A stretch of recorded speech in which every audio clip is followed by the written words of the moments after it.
आज का टॉपिक जो हमारा है वो वेक्टर्स का है। तो वेक्टर्स में हम देखते हैं कि जो भी हमारे पास फिज़िकल क्वांटिटीज़ है और जो मेजर जिनको हम मेजर कर सकते हैं, those physical quantities which are measurable, उनको हम दो कैटेगरीज में डिवाइड करते हैं। एक को बोलते हैं स्केलर्स और दूसरे को बोलते हैं वेक्टर्स।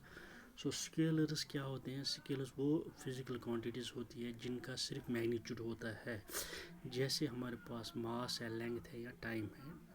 इसके अलावा डिस्टेंस या टेम्परेचर या स्पीड भी आता है इस कैटेगरी में।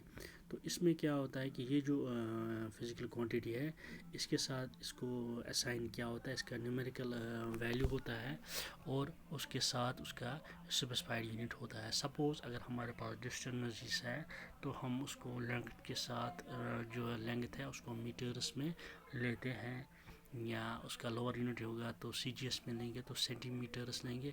इसी तरह से अगर हमारे पास जो है स्पीड है तो उसको हम स्पीड को उसी तरह से जो है किलोमीटर्स या सॉरी मीटर्स में उसका जो ऐसा यूनिट है तो वो असाइन करना पड़ेगा। अच्छा, इसके लिए जो हमारे पास एक सिंपल एग्जांपल है, जैसे हम मास का एग्जांपल लेते हैं। Suppose if we take a mass of any physical quantity, suppose we say that it is a 5 kg। तो 5 kg का मतलब क्या हो गया है कि इसका हमारे पास एक न्यूमेरिकल वैल्यू 5 है और kg इसका स्पेसिफाई करता है यूनिट। अगर if two bodies, one having a mass 5 and other having a mass 2g, are added together to make a composite system, then mass of the system becomes 5 plus 2 7 kg। सो इस system में क्या है कि इसमें हम कह सकते हैं कि जो स्केलर्स है they can be added accordingly together, so that we can have total mass of the system becomes 7 kg। So similarly here in case of vectors, but in scalars we don't have any direction, that is the mass of a body is not assigned with a specific direction।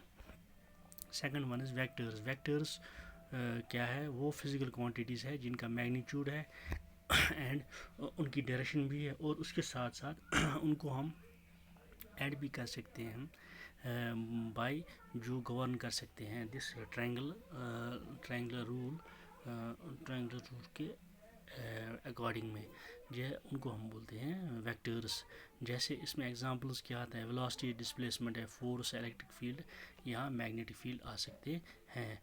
अच्छा, इसमें जैसे हम suppose करके हम example देंगे velocity का, तो velocity का जो मैग्नीट्यूड है उसको हम कैसे रिप्रेजेंट करेंगे? Suppose we represent it by number 5, that mean velocity units इसके है मीटर पर सेकेंड।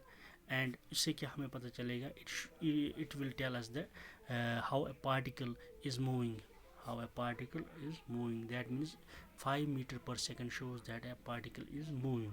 बट डिस्क्रिप्शन इसका जो है वेलोसिटी का वो इनकम्प्लीट है तब तक जब इसको हम डायरेक्शन असाइन नहीं करेंगे, मीन्स इसकी डायरेक्शन हमने स्पेसिफाई नहीं की है या रिप्रेजेंट नहीं की है। तो इसको हम कैसे करेंगे स्पेसिफाई? वेलोसिटी को उसको हम लाइन रिप्रेजेंट करेंगे, लाइन से रिप्रेजेंट करेंगे और उसके ऊपर एक एरो ऐड करेंगे। तो उससे क्या होगा कि वो जो है वो वेलोसिटी का जो है डायरेक्शन भी दिखाएगा। फ्रंट एंड जो उसका होगा इसका इस लाइन का, उसको हम बोलते हैं हेड, और रियर एंड जो है जो जिसमें एरो है उसको हम बोलते हैं टेल। फ्रंट एंड जो लेंथ दिखाता है that gives the magnitude, and the arrow जो है वो दिखाएगा हमें, this is called as the direction. So अगर वेलोसिटी वेक्टर यहाँ ए से रिप्रेजेंट किया गया, सो ए वेक्टर को हम कैसे ले सकते हैं? इसका मैग्नीट्यूड आ गया, ए इज़ द मैग्नीट्यूड, और अगर हम लेंगे ए कैप जो ऊपर दी गई है that's called it is direction.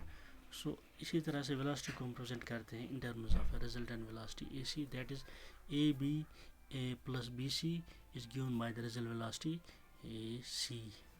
Note, इसका एक इम्पॉर्टेंट चीज़ यहाँ पर देखने को है कि अगर हमारे पास कोई फिजिकल क्वांटिटी है, उसका मैग्नीट्यूड भी है, डायरेक्शन भी है, बट इसमें क्या होगा कि ये बट इसको हम ऐड नहीं कर सकते अकॉर्डिंग टू ट्रायंगुलर रूल के हिसाब से इसको ऐड नहीं किया कर सकते हैं, तो उसको हम वेक्टर क्वांटिटी नहीं कह सकते। जैसे हमारे पास इलेक्ट्रिक करंट जो फ्लो करती है इन वायर, उसका बहुत मैग्नीट्यूड भी है, डायरेक्शन भी है, बट उसका कोई but there is no meaning of triangular rule here, so that means this current electric current does is not a vector quantity.